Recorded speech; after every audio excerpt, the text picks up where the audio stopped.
Good morning बच्चों। पिछले class में हम देख रहे थे problems related to field of view. अभी हम कुछ और प्रॉब्लम देखेंगे फील्ड ऑफ व्यू से रिलेटेड, ताकि आप लोगों का थोड़ा इससे रिलेटेड कॉन्सेप्ट ज़्यादा क्लियर हो सके और अच्छे से क्लियर हो सके। ठीक है, प्लेन मिरर का आज शायद लास्ट क्लास होना चाहिए। देखिए, फील्ड ऑफ व्यू बता चुका था मैंने कि किसी स्पेसिफिक प्लेस पे फील्ड ऑफ रीजन वैसा रीजन होता है, ठीक है, जहाँ पर यदि कोई पर्सन ऑब्जर्वर हो तो मिरर में किसी ऑब्जेक्ट का इमेज देख सकता हूँ, है ना। देखिए क्वेश्चन देखिए, फील्ड ऑफ व्यू से मैंने फील्ड ऑफ व्यू बता रखा है। ये ग्राउंड है, ठीक है, एक पर्सन है, सपोज 180 सेंटीमीटर का है, 0 180 सेंटीमीटर कोऑर्डिनेट मैंने इसका दे दिया, मतलब हाइट पर्सन का 180 सेंटीमीटर है। ये ओरिजिन है 0 0। देखिए एक मिरर है जो 90 सेंटीमीटर का है, यानी कि जितना पर्सन का हाइट है उसका आधा है इसका हाइट। और इसका पोजीशन जो है थोड़ा और ऊपर हम कर देते हैं। मिरर का जो पोजीशन है एकदम इसका ये वाला कॉर्नर इसके कॉर्नर से मैच कर जाता है, लेवल में आ जाता है। और इसका हाइट है 90 सेंटीमीटर, मीन्स यहाँ से यहाँ 90 सेंटीमीटर है। चलिए, हमने आपको पिछले क्लास में बता रखा था कि किसी भी पर्सन को यदि अपना फुल इमेज देखना है मिरर में तो कम से कम अपने हाइट के आधा हाइट का मिरर लेना पड़ेगा। तो देखिए पर्सन का हाइट है 170 सेंटीमीटर, 180 सेंटीमीटर और मिरर का हाइट है 90 सेंटीमीटर। चलिए हम आपसे क्वेश्चन पूछ रहे हैं कि बताइए क्या पर्सन इस मिरर में अपना फुल इमेज देख पाएगा? बताना है आपको। आंसर ये है नहीं देख पाएगा। एग्जैक्टली हाफ है तब भी, क्योंकि फुल इमेज देखना एक स्पेसिफिक पोजीशन पे होता है, एक खास पोजीशन रहेगा तभी फुल इमेज दिखाई देगा। हॉरिजॉन्टल पोजीशन कुछ भी हो सकता है, लेकिन वर्टिकल का एक खास पोजीशन होता है, ठीक है। उसी पोजीशन के बारे में आज थोड़ा डिस्कस करते हैं। ये उस पोजीशन पर नहीं है कि ये फुल इमेज देख सके, ठीक है। तो अब नहीं देगा तो ये बताइए कि कितना पार्ट देख पाएगा, कौन कौन सा पार्ट देख पाएगा, ठीक है, ये देखना है।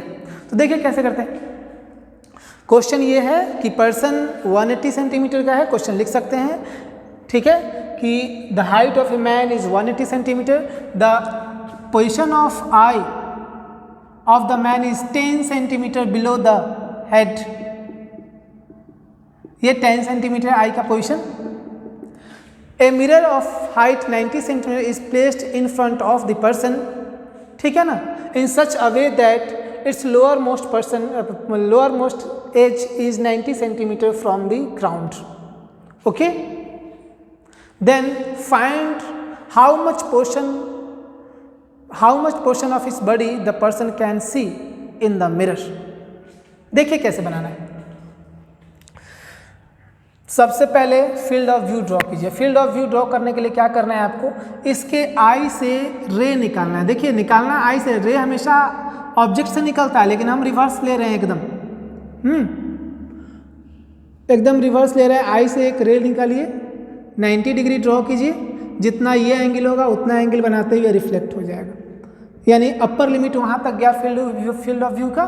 लोअर लिमिट देखते हैं, इस किनारे से टकराइए, ठीक है, नॉर्मल ड्रॉ कीजिए, ऐसे होगा। मतलब इतना जो रीजन हुआ ये फील्ड ऑफ व्यू हुआ पर्सन के लिए। फील्ड ऑफ व्यू मतलब इतना पार्ट देख पाएगा अपने शरीर का। इसका जो इमेज बनेगा पर्सन का यहाँ पर, उसमें वह इतना पार्ट, यहाँ तक का पार्ट मिरर में देख सकता है। अब ये कितना पार्ट है हमें कैलकुलेट करना है। देखिए मिरर के रे के ऊपर जाने का मतलब ये होता है कि अपने हेड के ऊपर वाला पार्ट भी देख सकता है। मान ली इसके हेड के ऊपर आकाश है, आकाश को देख लेगा, वो इसके हेड के ऊपर जो कुछ भी होगा वो दिखाई दे देगा, ठीक है, यानी हेड के ऊपर तक देख सकता है। लेकिन ये इतना से नीचे नहीं देख सकता है, मतलब इतना पार्ट दिखाई नहीं देगा, लेग का पर्सन वगैरह पोर्शन वगैरह इसको दिखाई नहीं देगा। चलिए हम कैलकुलेट करते हैं कि ये कितना पार्ट है। तो देखिए law of reflection symbol geometry लगाते हैं हम लोग। सबसे पहले ये दे दिया है 10 सेंटीमीटर, क्वेश्चन में ये दे दिया है 10 सेंटीमीटर, ठीक है, यानी यहां से यहां ये 170 है, ये भी हो जाएगा 10 सेंटीमीटर, ये 10 हो जाएगा तो ये कितना हो जाएगा 80 सेंटीमीटर। बनते हुए देख लीजिए, बहुत आसान कैलकुलेशन है क्योंकि हम बहुत लॉन्ग नहीं लिख पाएंगे ये सब। ये हो जाएगा 80 सेंटीमीटर, तो ये भी हो गया हमारा 80 सेंटीमीटर नॉर्मल, क्योंकि रेक्टेंगल अपोजिट साइड बराबर होता है। अब ये 80 सेंटीमीटर हुआ, तुम आपको पता है कि ये दोनों कॉन्ग्रुएंट होते हैं, ये साइड ये एंगल बराबर हो गया और ये 90 डिग्री, RHS से क्या हो गया, सॉरी एंगल साइड एंगल से ये क्या हो गया, कॉन्ग्रुएंट हो गया, तो ये 80 सेंटीमीटर, तो ये भी 80 सेंटीमीटर हो गया। चलिए देखिए तो टोटल हाइट यहाँ से टोटल ये 90 80 80 160 170 हो गए। ये टोटल हाइट पर्सन का मिरर था कितना, पर्सन का हाइट कितना था 180 सेंटीमीटर था। 180 में से यहाँ तक आते हुए 170 सेंटीमीटर कंप्लीट हो गए, यानी यहाँ से यहाँ 10 सेंटीमीटर पार्ट बच रहे हैं, यानी नीचे का 10 सेंटीमीटर पार्ट पर्सन नहीं देख पाएगा, यानी अपने लेग को पर्सन नहीं देख पाएगा। समझिए कैलकुलेशन देख लीजिए क्या था, एकदम सिंपल था। एक बार फिर से बता दे रहे हैं, ज्योमेट्री लगाना है बस, पर सबसे पहली बात हेड के ऊपर का पार्ट दिखाई दे देगा, नीचे पर पार्ट दिखाई नहीं देगा। कितना दिखाई देगा सो देखिए, पहले क्या करना है, देखिए ये 10 सेंटीमीटर क्वेश्चन में दे रखा था कि हेड से आई का इमेज जो है डिस्टेंस जो है 10 सेंटीमीटर, तो ये भी 10 सेंटीमीटर। मिरर का हाइट 90 सेंटीमीटर दे रखा था, ये 10 है तो ये 80 हो जाएगा, ठीक है। यहाँ से हमने क्या किया कि नॉर्मल ड्रॉ किया, ये भी 80 हो जाएगा क्योंकि ये एक रेक्टेंगल है। अब यहाँ से क्या कि ये दोनों कॉन्ग्रुएंट होते हैं लॉ ऑफ रिफ्लेक्शन के अकॉर्डिंग, ये एंगल बराबर हो गया, ये कॉमन सब हो गया दोनों ट्रायंगल में, ये 90 डिग्री हो गया, तो एंगल साइड एंगल से दोनों कॉन्ग्रुएंट हो गए, ये 80 तो ये 80। यदि आपको कॉन्ग्रुएंट नहीं आता तो कॉन्ग्रुएंसी आप लोग सीख लीजिए खुद से, ठीक है। ये दोनों कॉन्ग्रुएंट हो जाता है, और नहीं तो रिजल्ट याद रखिए कि जब एक ट्रायंगल में दो, ये बाइसेक्टर एंगल जो है बेस को 2 बराबर भागों में बांटता है, ये 80 तो ये भी 80। अब यहाँ से यहाँ तक का हाइट आप कैलकुलेट कीजिए, देखिए कितना होगा, ये हो गया 80, ये हो गया 80, 160 160 और ये हो गया 10 यानी 170, और टोटल जो है वो 180 है। टोटल यहाँ से यहाँ 180 है, यहाँ से यहाँ 170 है, तो ये बच गए कितने 10, यानी नीचे लास्ट का 10 सेंटीमीटर पार्ट पर्सन नहीं देख पाएगा, ठीक है, यानी अपने लेग्स को नहीं देख पाएगा।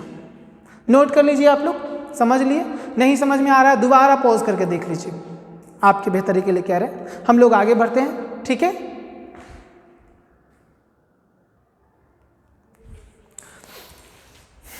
देखिए हमारा अगला क्वेश्चन क्या है, ग्राउंड है, एक बॉय है जिसका हाइट 150 सेंटीमीटर है, बॉय का जो हाइट है वो 150 सेंटीमीटर है, ठीक है। उसके हेड से आई का जो पोजीशन है वो 10 सेंटीमीटर है। इसके सामने, बॉय के सामने 80 सेंटीमीटर हाइट का एक मिरर रखा गया है। आपको बताना है क्या पर्सन अपना फुल इमेज देख पाएगा इस मिरर में। देखिए इसका जितना भी हाइट है उसका आधा 75 हो जाएगा, 75 से ज़्यादा का ये 80। बताना है कि फुल इमेज देख पाएगा, नहीं देख पाएगा, ठीक है, क्योंकि फुल इमेज देखने के लिए एक खास पोजीशन होता है और उस खास पोजीशन में ये नहीं है, ठीक है ना। यदि फुल इमेज नहीं देखेगा तो बताना है आपको कि कितना पोर्शन देख पाएगा अपने शरीर का, अपने बॉडी का, ठीक है। देखिए बनाइए आप लोग खुद से, हमने इससे पहले क्वेश्चन बताया था, पहले आप लोग खुद से ट्राई कीजिए तो आपको ज़्यादा अच्छे समझ में आएगा। खुद से ट्राई कीजिएगा क्योंकि मैंने बता चुका है ऐसा क्वेश्चन, ठीक है। वीडियो रोककर फिर से आप लोग अपने से पहले एक बार बना लीजिए, फिर मेरा सोल्यूशन देखिए। ऐसे हम बता दे रहे हैं अभी, देखिए कैसे बनाना है। पहले क्या करना है, आई से इसके रे को निकालिए, नॉर्मल ड्रॉ कीजिए,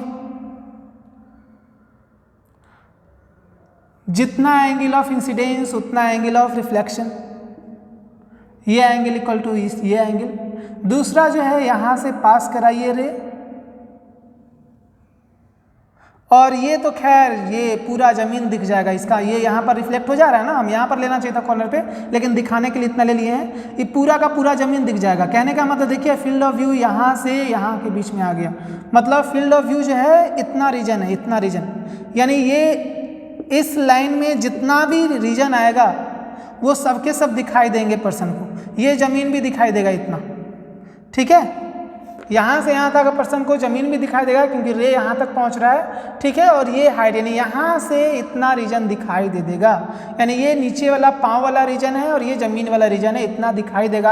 अब इससे ऊपर का पोर्शन पर्सन नहीं देख पाएगा, क्योंकि इसके कॉर्नर से जो लास्ट रे जा रहा है वो यहाँ से शुरू हो रहा है, ठीक है, फर्स्ट रे जो जा रहा है वो यहाँ से शुरू हो रहा है, इसके ऊपर देख ही नहीं पाएगा, इतना पोर्शन पर्सन नहीं देखा पाएगा। देखा जाने वाला रीजन इतना है, ये जमीन देखेगा और अपने शरीर का इतना हिस्सा देखेगा। अब हम ज्योमेट्री से हम इतने हिस्से को कैलकुलेट करना है, हमें ज्योमेट्री से इतने हिस्से को कैलकुलेट करना है। समझ में आया फील्ड ऑफ व्यू क्या हो गया? फील्ड ऑफ व्यू करने के लिए दोनों एंड से हम रे को पास कराते हैं इन आंखों से, ठीक है। ये पहली रे यहाँ पर टकराती है, मतलब यहाँ से रीजन शुरू होगा, दूसरी रे यहाँ पे आके आ गई, यानी इस कॉर्नर से, यानी इतना रीजन दिखाई दे देगा, ठीक है, यानी यहाँ से ये इतना रीजन दिखाई दे देना है। अब हम बॉडी का पार्ट पूछ रहा है, कितना पार्ट ये देख पाएगा, बस अब वो कैलकुलेट करते हैं। देखिए कैसे कैलकुलेट करना है। सबसे पहली बात तो ये कि ये 80 सेंटीमीटर दे रखा है, तो ये यहाँ से यहाँ, और आई का पोजीशन क्या है 0 140, आई का पोजीशन जमीन से 140 पे है, ठीक है। तो ये 80 हो गया पूरा हाइट, यहाँ से यहाँ ये 140 है, तो ये कितना हो जाएगा 60 सेंटीमीटर। जब ये 60 है तो पता है आपको कि ये कॉन्ग्रुएंट ट्रायंगल है। मान लीजिए EABCD, ये हो जाएगा L, हाँ बस। अब देख लीजिए ये हो जाएगा P, जो भी, तो यहाँ पर EL = LP हो जाएगा। दोनों कॉन्ग्रुएंट ट्रायंगल है। EAP में देखिए EAL और LAP दोनों कॉन्ग्रुएंट ट्रायंगल है, ये 90 डिग्री है, ये कॉमन है, ये लॉ ऑफ रिफ्लेक्शन से बराबर है। तो एंगल साइड एंगल से, किससे, एंगल साइड एंगल से दोनों कॉन्ग्रुएंट हो जाते हैं, इसीलिए EL = LP।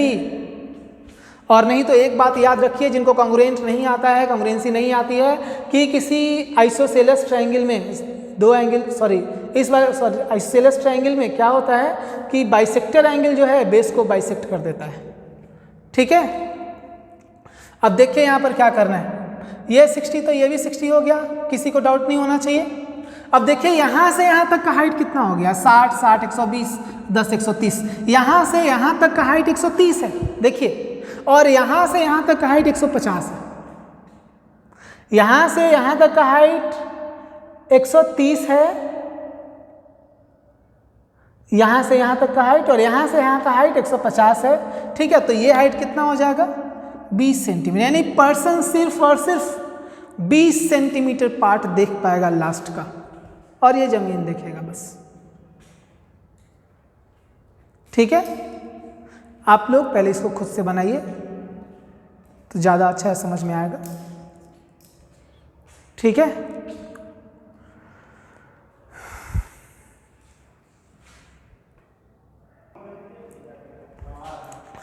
देखिए हमारा तीसरा क्वेश्चन है, दो मिरर है, दो प्लेन मिरर है M1 और M2, जो एक दूसरे से 120 डिग्री पे इंक्लाइंड है, ठीक है।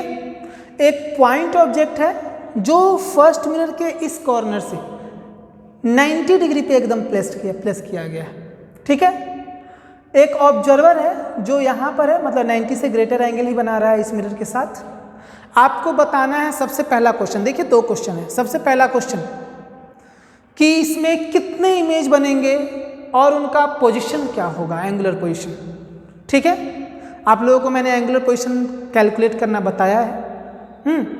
कितने इमेज बनेंगे जब 120 पे होते हैं, तो जब ऑब्जेक्ट एंगल बाइसेक्टर पे नहीं हो तो 3 इमेज बनते हैं। कैसे निकालते हैं, सबसे पहले हम M निकालते हैं 360/θ करके, यानी M यहाँ पर आ जाएगा 360/120, कितना आ गया 3। यदि ऑड नंबर आएगा तो हम वह, मतलब ऑड नंबर आएगा तो वही नंबर ऑफ इमेज के बराबर हो जाता है, यानी कि नंबर ऑफ इमेज = M या नंबर ऑफ इमेज = 3 बताया था मैंने। यदि यही इवन नंबर आता तो 1 घटाना पड़ता है, ठीक है। तो यहाँ पर 3 इमेज बनेंगे। सबसे पहला का मैंने आंसर भी दे दिया कि कितने इमेज बनेंगे और कहाँ कहाँ बनेंगे ये बताना है, ठीक है। दूसरा क्वेश्चन देखिए क्या है। दूसरा क्वेश्चन है कि ये ऑब्जर्वर कितने इमेज को देख पाएगा, क्या वह तीनों इमेज को देख पाएगा। देखिए इमेज बनना अलग बात होती है, देख पाना अलग बात होती है। जरूरी नहीं है कि 3 इमेज बन रहा है तो यहाँ से वो तीनों को देख पाएगा, ये बिल्कुल भी जरूरी नहीं है, ठीक है।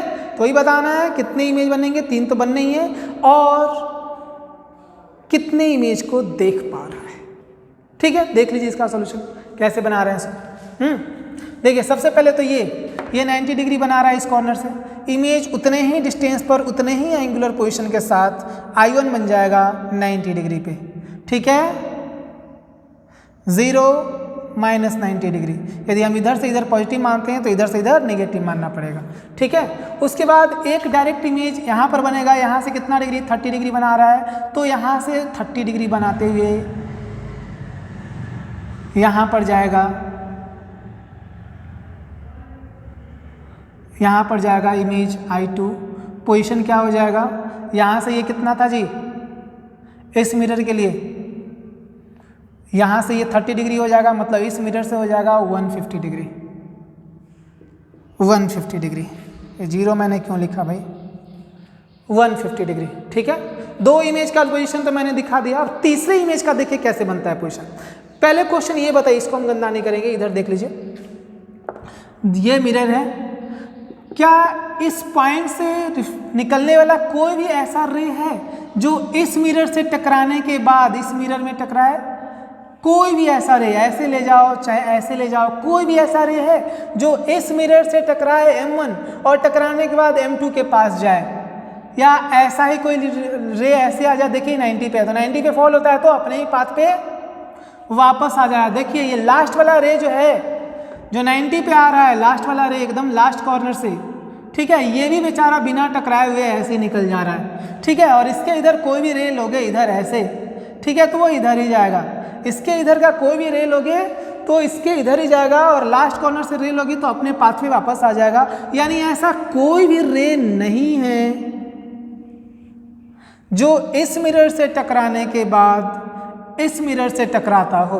तो इस बात से ये कंक्लूजन निकलता है, देखिए ध्यान दीजिएगा, इस बात से ये कंक्लूजन निकलता है कि मिरर M1 का जो इमेज है I1 M2 के लिए ऑब्जेक्ट नहीं होगा।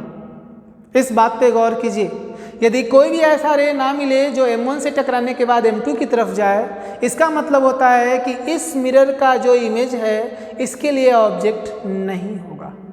ठीक है, अब चलिए रिवर्स क्वेश्चन अब इसके लिए लागू करते हैं। क्या ऐसा कोई भी रे है, देखिए, क्या ऐसा कोई भी रे है जो मिरर M2 से टकराने के बाद M1 की ओर जाता हो? देखिए कोई भी रे जो यहाँ से टकरा रही है ऐसे M1 पे पहुँच जा रही है, कोई भी रे यहाँ पर देखिए ऐसे टकरा रही है M1 पे पहुँच जा रही है ना, फिर से रिफ्लेक्शन हो रहा है। हाँ, इधर वाला जो रे है वो बेचारा नहीं जा पा रहा है इधर, ठीक है ना, लेकिन कोई तो रे मिल गया ना जी, जो यहाँ से टकराने के बाद यहाँ पर जाए, कोई एक रे भी ऐसा मिल जाए तो इसका मतलब सीधा सा है कि M2 का जो इमेज है M1 के लिए ऑब्जेक्ट की तरह बिहेव करेगा क्योंकि इससे रिफ्लेक्शन है, यहाँ रिफ्लेक्शन हुआ मतलब इमेज बना, यानी M2 का जो इमेज है M1 के लिए ऑब्जेक्ट की तरह काम करेगा। तो M1 के लिए ये जो I2 है ऑब्जेक्ट की तरह बिहेव करेगा। और कितना डिग्री जब पे जा रहा है बताइए, ये जा रहा है 150 डिग्री पे इस कॉर्नर से, तो इधर से 150 डिग्री पे ही इमेज बन जाएगा। ठीक है, इधर से ही 150 डिग्री पे इमेज बन जाएगा, और यहाँ से हम कहेंगे तो -150 डिग्री पे इमेज बन गया I3। 3 इमेज बनेंगे। क्लियर, मैंने पोजीशंस दिखा दिए, पहला क्वेश्चन का आंसर हो गया, 3 इमेज बनेगा और तीनों का मैंने एंगुलर पोजीशन दिखा दिया है। ठीक है, अब दूसरा क्वेश्चन था इसमें कि ये ऑब्जर्वर जो है कौन से इमेज को देख पाएगा, I1 I2 I3 में से कौन से इमेज को देख पाएगा। तो देखिए कैसे बनाते हैं इसको। देखने के लिए क्या होना चाहिए, मैंने शुरू में ही कंडीशन बताई थी कि कोई पर्सन किसी ऑब्जेक्ट या इमेज को तभी देखता है जब रिफ्लेक्टेड रे उसकी आंखों तक पहुंचे। तो इसकी आंखों तक देखते हैं कौन सा रे पहुंच जाएगा। सबसे पहले तो ये देखिए, क्या इस मिरर का M1 का कोई भी ऐसा रे है जो ऑब्जर्वर तक पहुंचेगा? देखिए इधर से कोई भी रे आएगा इधर चला जाएगा, ऑब्जर्वर की तरफ तो जा ही नहीं रहा है। वो आप इधर से ऐसे ले लो, यहाँ तक कि ये लास्ट कॉर्नर से कोई रे ले लो तो ये रिवर्स होके चला जाएगा, यानी कि ऐसे लास्ट कॉर्नर से ले लो एक रे,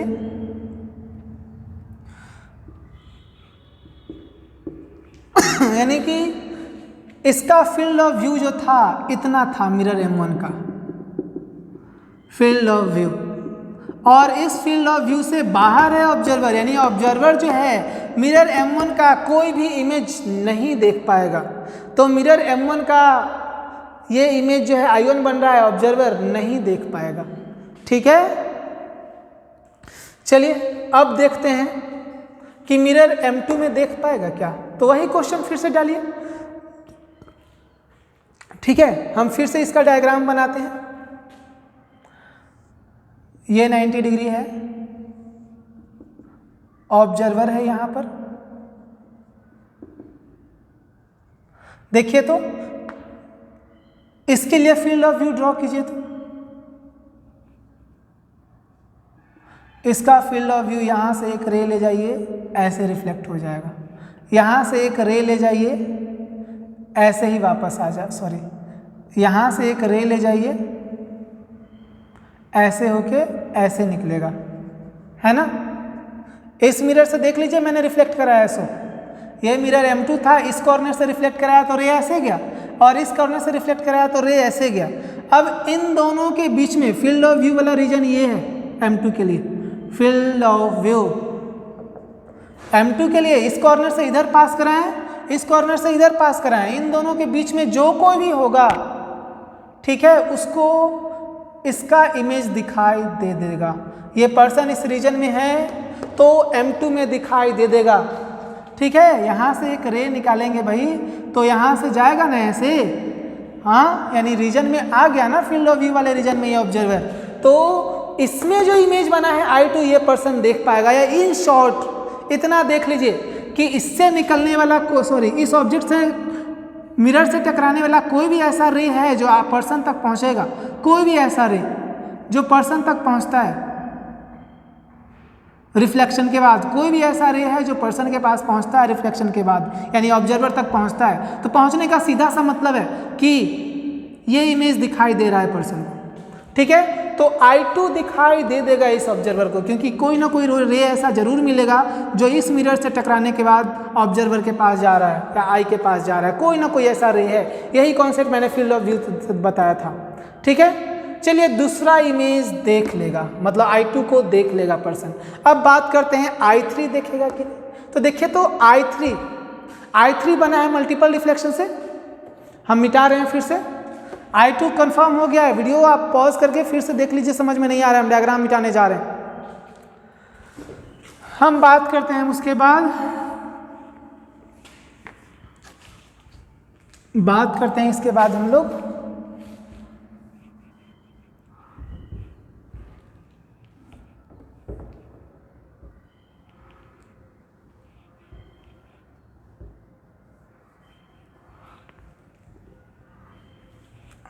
कि I3 दिखाई देगा कि नहीं देगा ऑब्जर्वर को। ठीक है, यहां पर जो है पॉइंट O था, यहां पर जो था वो ऑब्जर्वर था। देखिए कैसे करेंगे। I3 कैसे बना था, इसका फॉर्मेशन कैसे हुआ था। यहां से कोई भी रे निकला था, ठीक है, यहां पर रिफ्लेक्शन हुआ था, एक रिफ्लेक्शन यहाँ, दूसरा रिफ्लेक्शन यहाँ पर रिफ्लेक्शन के बाद बना था I3। ठीक है ना, मल्टीपल रिफ्लेक्शन के बाद। अब आप सोचिए खुद से कि कोई भी रे जो यहाँ से टकराने के बाद यहाँ गया हो, क्या वो दोबारा इसके पास पहुँचेगा। कोई भी रे जो यहाँ से टकराने के बाद यहाँ गया हो, इधर की ओर चला गया हो, क्या इसके पास पहुँच पाएगा? नहीं पहुँच पाएगा। ये रिफ्लेक्टेड रे यहाँ नहीं पहुँचा है, इसीलिए I3 भी दिखाई नहीं देगा इस ऑब्जर्वर को। बनेंगे 3 इमेज और दिखाई देगा सिर्फ और सिर्फ एक इमेज, यानी I3 को दिखने के लिए पर्सन को यहाँ होना पड़ेगा। ठीक है, ये था हमारा सॉल्यूशन। ठीक है, देख सकते हैं, समझ सकते हैं। चलिए देखते हैं अगला क्वेश्चन। देखिए, ये एक प्लेन मिरर है जो हॉरिजॉन्टल से थीटा एंगल पे इंक्लाइन है। बताना है आपको थीटा क्या है। कंडीशन क्या दिया हुआ है कि एक रे ऑफ लाइट वर्टिकली इस पे इंसिडेंट होता है और आफ्टर रिफ्लेक्शन ये हॉरिजॉन्टली निकल जाता है। हॉरिजॉन्टली का मतलब कि वर्टिकल और हॉरिजॉन्टल के बीच का एंगल हमेशा 90 होता ही होता है। बताना है कि थीटा क्या है। ठीक है, क्वेश्चन लिख लीजिए। A plane mirror is inclined at an angle theta with horizontal, full stop. A ray of light fall vertically on the mirror and after reflection passes horizontally, full stop. Find the value of theta. Video रोक करके खुद से बनाइए, एकदम simple सा question है, ऐसे हम बता दे रहे हैं कैसे बनाना है। देखिए यहाँ पर सबसे पहले क्या करना होता है, इसमें नॉर्मल ड्रॉ करना होता है। ये नॉर्मल हो गया, आपको पता है कि जितना एंगल ऑफ इंसिडेंस उतना एंगल ऑफ रिफ्लेक्शन। अब इन दोनों का जोड़ कितना है, 90 डिग्री है, तो 2i इक्वल टू 90 डिग्री, तो i कितना हो गया, 45 डिग्री। मतलब ये एंगल जो है i वो 45 डिग्री है। अब आपको पता है यहाँ पर देखिए कि कोई भी इंसिडेंट रे मिरर के साथ जितना एंगल बनाता है रिफ्लेक्टेड रे भी उतना ही बनाता है। सब सॉरी ये थीटा है, तो इसको कुछ और मानना पड़ेगा, ठीक है। ये x मान लेते हैं तो ये भी x हो जाएगा। तो ये x की वैल्यू कितनी होनी है, आपको पता है कि ये स्ट्रेट लाइन है, तो चारों एंगल का जोड़ 180 होना है, ठीक है ना। तो x प्लस ये दोनों मिलके 90 प्लस x इक्वल टू 180 हो गया। तो x की वैल्यू कितनी आ जाएगी, x की वैल्यू आ जानी है 45 डिग्री। और आपको पता है कि ये x है तो ये भी x होगा, क्योंकि क्वेश्चन में लिखा है कि ये हॉरिजॉन्टल जा रहा है, ये भी हॉरिजॉन्टल है, ये हॉरिजॉन्टल दोनों पैरेलल हुए हैं, ये ट्रांसवर्सल लाइन हुआ, और थीटा इक्वल टू x हुआ अल्टरनेट इंटीरियर एंगल सही है किसी पैरेलल लाइंस के लिए, यानी थीटा इक्वल टू 45 डिग्री है। बस आसान सा क्वेश्चन।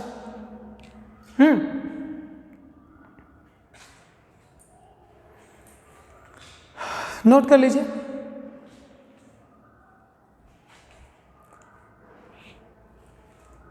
चलिए, रिफ्लेक्शन से इतना ही क्वेश्चन, ठीक है। आप लोग तब तक प्रैक्टिस कीजिए, ज़्यादा बेहतर होगा। बोर्ड की तैयारी कर रहे हैं तो आप एम करीम में रिफ्लेक्शन थ्रू प्लेन सरफेसेस ये बना लीजिएगा, ठीक है, बन जाएगा। एम करीम से रिफ्लेक्शन थ्रू प्लेन सरफेसेस, इतना ही मैंने बहुत एनफ बता दिया है, ठीक है। एम करीम से बहुत ज़्यादा आगे बता दिया है। अब थोड़ा हम लोग शुरू करते हैं reflection through curved surfaces. Topic अगला है reflection through curved surfaces.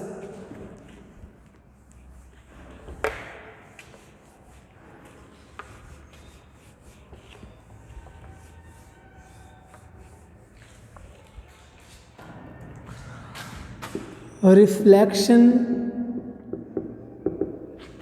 Through curved surfaces. देखिए, कर्व सरफेस है, बहुत सारा सरफेस है। सिलिंड्रिकल भी एक कर्व सरफेस है, एस्फेरिकल सरफेस भी एक कर्व सरफेस है, ठीक है, और भी है, पैराबोलिक भी एक कर्व सरफेस है। लेकिन हमको जो पढ़ना है पूरे 12th में, जो हमको जो पढ़ना है वो सिलिंड्रिकल वगैरह नहीं पढ़ना है, हमको पढ़ना है सिर्फ और सिर्फ एस्फेरिकल मिरर्स, ठीक है। ज़्यादा हो गया तो एक दो क्वेश्चन पैराबोलिक मिरर का, नहीं तो जो हमको पढ़ना है वो कर्व सरफेस में स्फेरिकल मिरर ही मेनली पढ़ना है। तो आते हैं स्फेरिकल मिरर्स पे। सबसे पहले आता है इसका डिफिनेशन। आप लोग खुद से इसको कवर कीजिए, खुद से लिखिए, हम सिर्फ बोल दे रहे हैं, लिखवाएंगे नहीं। स्फेरिकल मिरर्स, स्फेरिकल मिरर्स, देखिए स्फेरिकल मिरर्स जो होते हैं वो किसी हॉलो स्फीयर का एक टुकड़ा होता है, ठीक है, स्मूथ हॉलो स्फीयर का एक टुकड़ा आता है। जैसे ये एक हॉलो स्फीयर है, ये स्मूथ है यानी कि मिरर के रूप में है ना। इस स्फीयर को आप ऐसे काट दो, काटने के बाद ये पार्ट बना ना, ये स्फेरिकल मिरर है। यानी ये स्फेरिकल मिरर एक स्मूथ हॉलो स्फीयर का पार्ट होता है, ठीक है, जिसका एक सरफेस एक सरफेस रिफ्लेक्टिंग सरफेस होता है। रिफ्लेक्टिंग बनाने के लिए स्मूथ करना पड़ता है, उसको सिल्वर से पॉलिश किया जाता है, ठीक है। तो ये जो मिरर है रिफ्लेक्टिंग सरफेस इसका इधर है, रिफ्लेक्टिंग सरफेस, यानी इसको बाहर से पॉलिश किया गया। जब बाहर से पॉलिश करते हैं रिफ्लेक्टिंग सरफेस अंदर की हो तो इसको कहते हैं कॉनकेव मिरर, ठीक है। और वही बात कुछ ऐसे मिरर होंगे, ये स्फीयर है, अंदर से पॉलिश कर दिया होगा, सिल्वर पॉलिश, एकदम स्मूथ सरफेस बनाया, अंदर से पॉलिश किया। मैंने इसको एक टुकड़े में काट दिया, तो ऐसा डायग्राम बनाइए। ये अंदर से पॉलिश किया गया है, बाहर है इसका रिफ्लेक्टिंग सरफेस, रिफ्लेक्टिंग सरफेस। तो वैसा मिरर जिसमें बाहर होता है रिफ्लेक्टिंग सरफेस बाहर की ओर, अंदर से पॉलिश किया रहता है, इसको कहते हैं कॉन्वेक्स मिरर। तो याद रखिए स्फेरिकल मिरर जो होगा वो दो टाइप का होगा, ठीक है। स्फेरिकल मिरर जो होता है एक स्मूथ पॉलिश्ड सरफेस होता है, ठीक है, स्फेरिकल मिरर, और ये एक हॉलो स्फीयर का पार्ट होता है। A spherical mirror is a part of a smooth polished hollow sphere, ठीक है। या कह सकते हैं a part of a smooth polished hollow sphere is known as a spherical mirror, ठीक है। अब स्फेरिकल मिरर हमने बता दिया कि दो टाइप का है, कॉनकेव और कॉन्वेक्स। प्लेन मिरर हमने पढ़ लिया। देखिए पूरा मिरर जो है दो पार्ट में डिवाइडेड है, प्लेन और स्फेरिकल। अब स्फेरिकल मिरर जो है दो टाइप पार्ट का हो गया। इसमें पहला हो गया कॉनकेव मिरर, दूसरा हो गया कॉन्वेक्स मिरर, ठीक है। कॉनकेव मिरर का डायग्राम जो होता है ऐसा हुआ, बाहर से ये पॉलिश रहेगा, अंदर रिफ्लेक्टिंग सरफेस है, ठीक है। और कॉन्वेक्स मिरर जो होता है वो अंदर से पॉलिश होता है, बाहर इसका रिफ्लेक्टिंग सरफेस होता है, ठीक है। अब इसी में हमें कुछ बेसिक टर्म्स जानने हैं, मिरर से रिलेटेड कुछ बेसिक टर्म्स जो आप लोगों ने 10th में पढ़ा है, ठीक है, फिर भी हम दोबारा बता दे रहे हैं। देखिए उसमें सबसे पहला टर्म है सम बेसिक टर्म्स। सबसे पहला आता है पोल, ठीक है। देखिए मिरर का जो सेंट्रल पोर्शन होता है, चाहे कॉन्वेक्स चाहे कॉनकेव, इसका जो ठीक बीच वाला सेंट्रल पोर्शन जो होता है वो पोल कहलाता है, ठीक है। The central portion of the mirror, spherical mirror, is known as pole. दूसरा देखिए पोल के बाद क्या आता है, centre of curvature. Centre of curvature, देखिए आपको पता है कि कोई भी मिरर चाहे कॉन्वेक्स हो चाहे कॉनकेव हो, ठीक है, किसी ना किसी हॉलो स्फीयर का पार्ट होता है ना, इसको मिलाकर हॉलो स्फीयर पूरा की। इस हॉलो स्फीयर का कोई ना कोई सेंटर होगा, तो जिस हॉलो स्फीयर से ये मिरर बना होता है उस हॉलो स्फीयर के सेंटर को इस मिरर का सेंटर ऑफ कर्वेचर कहते हैं। सेंटर ऑफ कर्वेचर, यानी centre of curvature of a spherical mirror is the centre of that hollow sphere from which it is made of. यानी जिस हॉलो स्फीयर से ये बना होता है उस हॉलो स्फीयर के सेंटर को इस मिरर का सेंटर ऑफ कर्वेचर कहा गया है, ठीक है। तो ये सेंटर ऑफ कर्वेचर जो होगा ये ठीक इसके सामने यहाँ पर कहीं पर होगा। ये हो गया पोल, ये हो गया सेंटर ऑफ कर्वेचर, ठीक है ना। कॉन्वेक्स में भी ड्रॉ कर सकते हैं आप, मिटाते हैं, नोट करना है कर लीजिए वीडियो रोककर।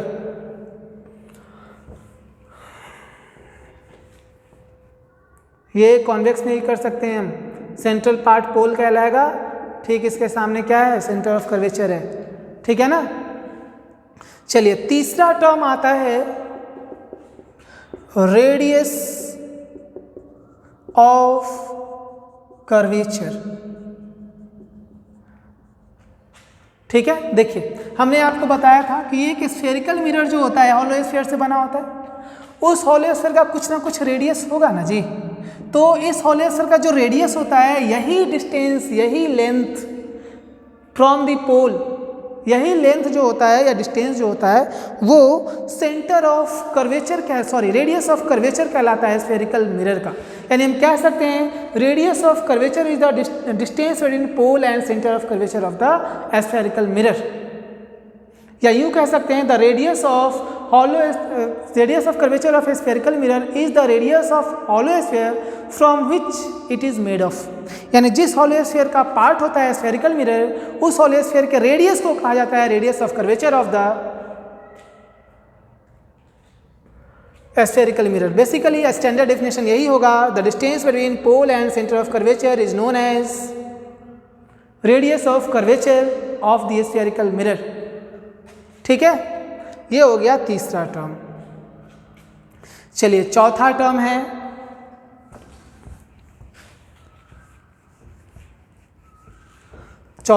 है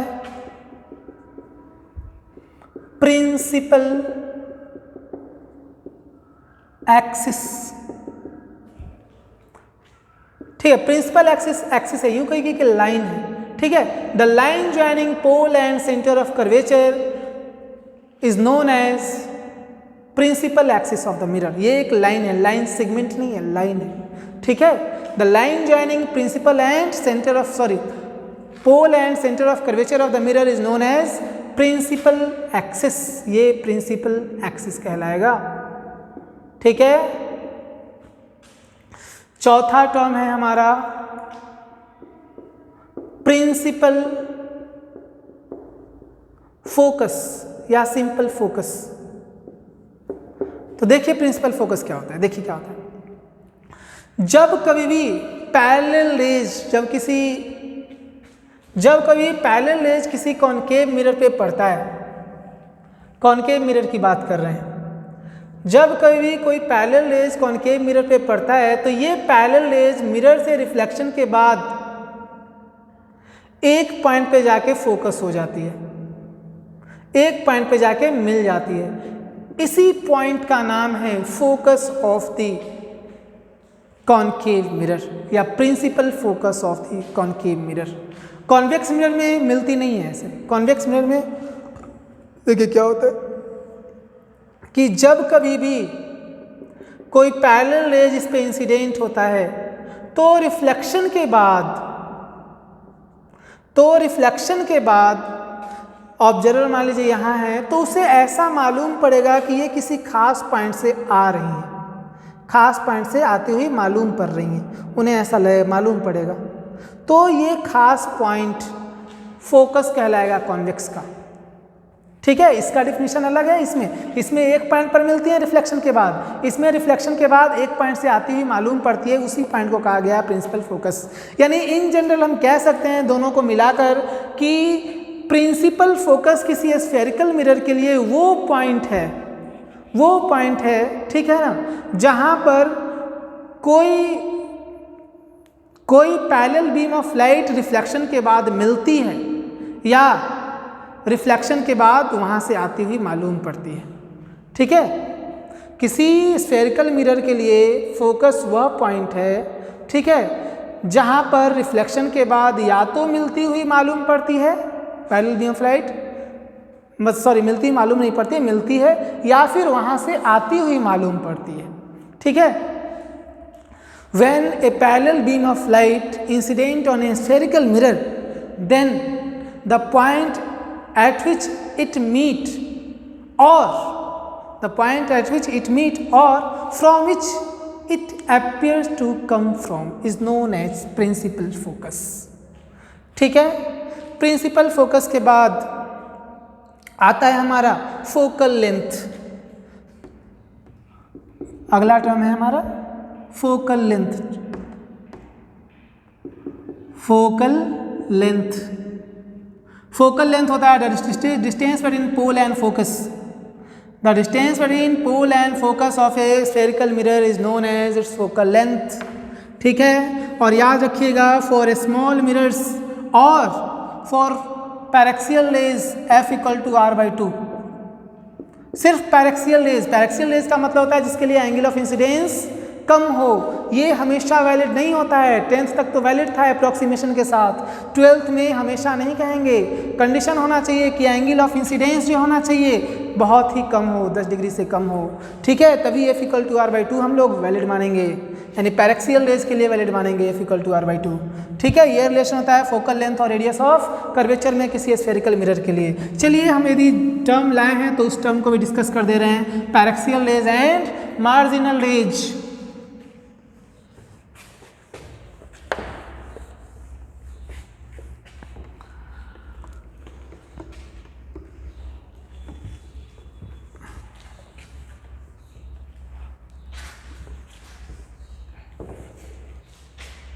देखिए टर्म आता है पैरेक्सियल रेज।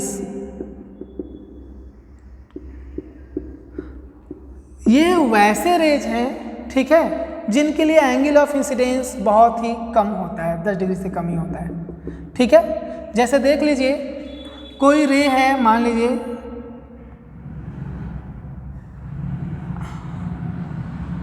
ये पैरेलल है। पहले ये बताइए हम लोग कि एंगल ऑफ इंसिडेंस किसी स्फेरिकल मिरर में कैसे डिसाइड करते हैं। ये पोल है, ये सेंटर, ये पोल है, ये सेंटर ऑफ कर्वेचर है। पहले हम लोग नॉर्मल ड्रॉ करना पड़ता है, जहाँ कहीं मान लीजिए कि कोई रे जो है यहाँ पर मिला ऐसे, ठीक है, कोई रे जो है ऐसे यहाँ पर मिला, पैरेलल है। बताना है कि इसका एंगल ऑफ इंसिडेंस कैसे आप मेज़र कीजिएगा। तो करना कुछ नहीं है, सी से मान लीजिए पॉइंट ऑफ इंसिडेंस एम है, सी से एम को मिला दीजिए, ये हमेशा नॉर्मल होता है। सेंटर से मिरर को मिलाने वाला जो लाइन होता है वो हमेशा नॉर्मल होता है। ये नॉर्मल हो गया तो ये एंगल ऑफ इंसिडेंस होता है। अब ये एंगल ऑफ इंसिडेंस स्मॉल हो तब भी ये पैरेक्सियल रेज कहलाएंगे, ठीक है, 10 डिग्री से कम के करीब, ठीक है। और देख लीजिए जितना हम लोग ऊपर रखेंगे रे को, ध्यान दीजिएगा, एंगल ऑफ इंसिडेंस उतना ही ज़्यादा होगा, ठीक है। यानी जितना पास में रखेंगे प्रिंसिपल एक्सिस के लिए के उतना ही कम होगा एंगल ऑफ इंसिडेंस। तो इस आधार पे हम कह सकते हैं कि यदि कोई रे प्रिंसिपल एक्सिस के पास से गुजरता हो, यदि कोई रे प्रिंसिपल एक्सिस के बहुत ही पास से गुजरता हो तो ये रे जो होगा वो पैरेक्सियल रे होगा, ठीक है, ये होगा पैरेक्सियल रे, ठीक है ना। इसके लिए एंगल ऑफ इंसिडेंस जो होता है स्मॉलर होता है। Angle of incidence is smaller, and the ray for which angle of incidence is smaller is known as paraxial rays. और याद रखिए 90% ज्योमेट्रिकल ऑप्टिक्स पैरेक्सियल रेज के लिए है, 90%, ठीक है, 90% नहीं लेकिन 70-80% जब रिफ्लेक्शन पढ़ेंगे तो। उसके बाद एक और आता है मार्जिनल रेज। मार्जिनल रेज इसके लिए एंगल ऑफ इंसिडेंस लार्जर है। ये प्लेन मिरर, लार्जर मतलब क्या, थोड़ा दूर से पास करो, ये सेंटर ऑफ कर्वेचर, ये पोल है यहाँ से यहाँ, ठीक है ना। आई जो है यहाँ पर लार्जर है, आई जो है यहाँ पर लार्जर है, यानी the rays for which angle of incidence is larger is known as marginal rays, ठीक है। इतना ही डिफाइन करने वाला टर्म था।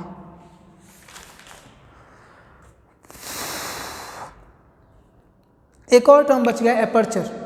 एपर्चर जो है ये वाला हाइट है। एक और टर्म है aperture of the mirror. Aperture जो हो गया ये इफेक्टिव हाइट या इफेक्टिव डायमीटर जो है इसका यहाँ से यहाँ तक का, ये एपर्चर कहलाता है। यानी कि एपर्चर कह सकते हैं कि इफेक्टिव डायमीटर ही कहलाएगा और क्या, ठीक है।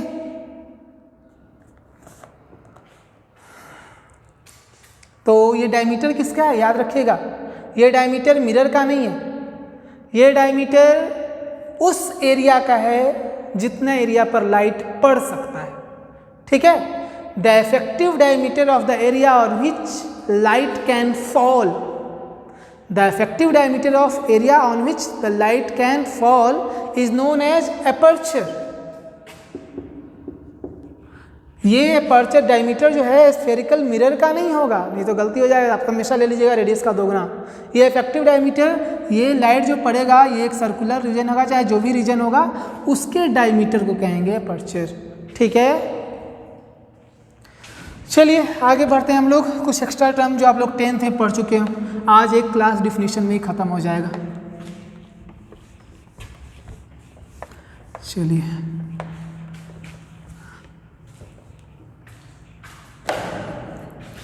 देखिए, rules for image formation, image formation in a spherical mirror. देखिए पहला रूल काफ़ी ज़्यादा इंपॉर्टेंट है, ये सबको पता रहना चाहिए। ये नहीं सीखते हो तो आप रिफ्लेक्शन बिल्कुल नहीं सीख सकते स्फेरिकल मिरर से, ये एकदम आना चाहिए। सबसे पहले देखिए rules for image formation in a spherical mirror. पहला rule by the definition of focus, कि जब कभी भी कोई रे प्रिंसिपल एक्सिस के पैरेलल होगा तो रिफ्लेक्शन के बाद फोकस से पास होगा, ठीक है ना। The incident ray parallel to the principal axis after reflection passes through the focus of the mirror for concave mirror. ये कॉनकेव मिरर के लिए। कॉन्वेक्स मिरर में क्या होगा कि कोई भी रे जो पैरेलल हो प्रिंसिपल एक्सिस के, ये रिफ्लेक्शन के बाद इस प्रकार से रिफ्लेक्ट होगा मानो वह फोकस से आ रही हो, यानी यहाँ पर जो ऑब्जर्वर होगा उसको ऐसा लगेगा कि ये फोकस से आ रहा है रे, ठीक है। पहला रूल पता होना चाहिए 10th क्लास का, ये एक्स्ट्रा कुछ नहीं है, ठीक है ना। कॉनकेव मिरर के लिए कोई भी रे यदि प्रिंसिपल एक्सिस के पैरेलल हो तो फोकस से पास होगा। कॉन्वेक्स के लिए यदि प्रिंसिपल एक्सिस के पैरेलल हो तो रिफ्लेक्शन के बाद इस प्रकार से रिफ्लेक्ट होगा मानो वह फोकस से आ रही हो। दूसरा रूल इसका रिवर्स है, ठीक है ना। कॉनकेव की यदि कोई रे ऑफ लाइट फोकस से पास होता हो तो रिफ्लेक्शन के बाद प्रिंसिपल एक्सिस के पैरेलल निकल जाती है, ठीक है। कॉन्वेक्स के लिए यदि कोई रे ऑफ लाइट फोकस की ओर डायरेक्टेड हो, यानी ऐसा लगेगा कि फोकस की ओर जा रही हो, तो रिफ्लेक्शन के बाद प्रिंसिपल एक्सिस के पैरेलल निकल जाती है, ठीक है। गौर कीजिएगा, कॉनकेव मिरर में यदि कोई रे ऑफ लाइट फोकस से पास होती हो तो रिफ्लेक्शन के बाद पैरेलल निकल जाएगा, और इसमें क्या होगा, फोकस की ओर डायरेक्टेड हो यानी फोकस की ओर जाती हुई मालूम पड़ रही हो तो रिफ्लेक्शन के बाद parallel to the principal axis निकल जाता है, ठीक है। तीसरा रूल, ये तीनों एकदम बहुत ज़्यादा इंपॉर्टेंट है, एकदम याद रहना चाहिए सबको। ये नहीं आता है समझ लो कि आप लाइट नहीं पढ़ रहे हो, पढ़ोगे ही नहीं। तीसरा जो होता है, यदि कोई ray of light centre of curvature से पास होगी तो उसी पाथ पे वापस आ जाएगी। क्यों? क्योंकि सेंटर से जाने वाला हर लाइन मिरर पे नॉर्मल होता है, और जब कभी भी कोई रे नॉर्मली इंसिडेंट होता है तो बताए थे उसी पाथ पे वापस आ जाती है। ये भी कॉन्वेक्स के लिए भी यही होगा कि यदि कोई रे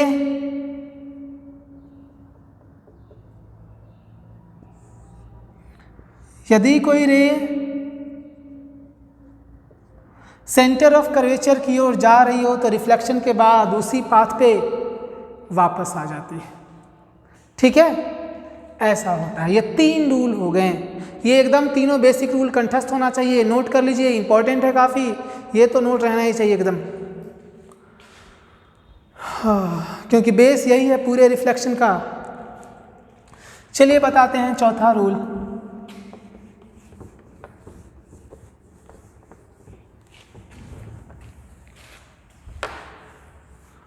चौथा रूल,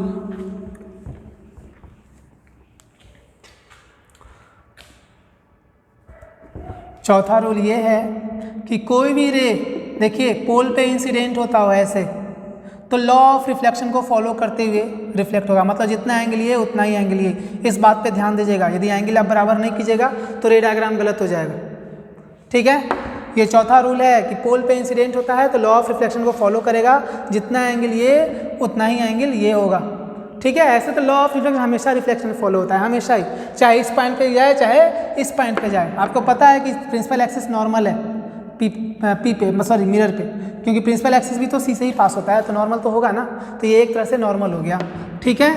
यदि कॉन्वेक्स की बात करें तो उसमें भी ऐसा ही होगा कि प्रिंसिपल एक्सिस से कोई रे पास होती है तो जितना एंगल ये उतना ही एंगल ये, ठीक है। ये चौथा था। इसी को हम और के जरूरी नहीं है कि सिर्फ यहाँ पर ही लॉ ऑफ रिफ्लेक्शन फॉलो हो, लॉ ऑफ रिफ्लेक्शन मिरर के किसी पॉइंट पे फॉलो हो सकता है। जैसे एक रे यहाँ पर सपोज आया, ठीक है, नॉर्मली रैंडमली मानिए ना कि इंक्लाइंड होके ही आया, तो आप यहाँ से ऐसे नॉर्मल ड्रॉ कीजिए, जितना एंगल ये उतना एंगल ये बनाते हुए ऐसे रिफ्लेक्ट करा दीजिए। ये रे डायग्राम भी सही है, ये सिर्फ यहाँ नहीं मिरर के किसी पॉइंट पे वैलिड है। ये 5वां नंबर हो गया, ठीक है। कॉन्वेक्स के लिए भी यही होगा कि मान लीजिए कोई भी इंक्लाइंड है, सेंटर ऑफ कर्वेचर इसका यहाँ पे है, ठीक है, ये नॉर्मल हो गया, सी है तो, है ना, तो जितना एंगल ये जा रहा है उतना ही एंगल बनाते हुए, ये क्या हुआ, थोड़ा नॉर्मल भी तो ठीक से ड्रॉ करना चाहिए।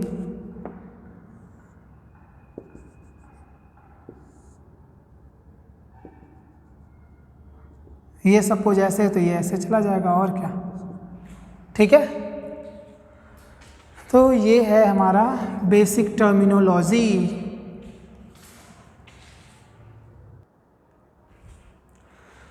चलिए बाकी हम लोग अगले क्लास में देखेंगे, ठीक है। आज के लिए इतना ही कवर कर लीजिएगा, काफ़ी है, एनफ है यदि इतना जानते भी हैं तो। Thank you.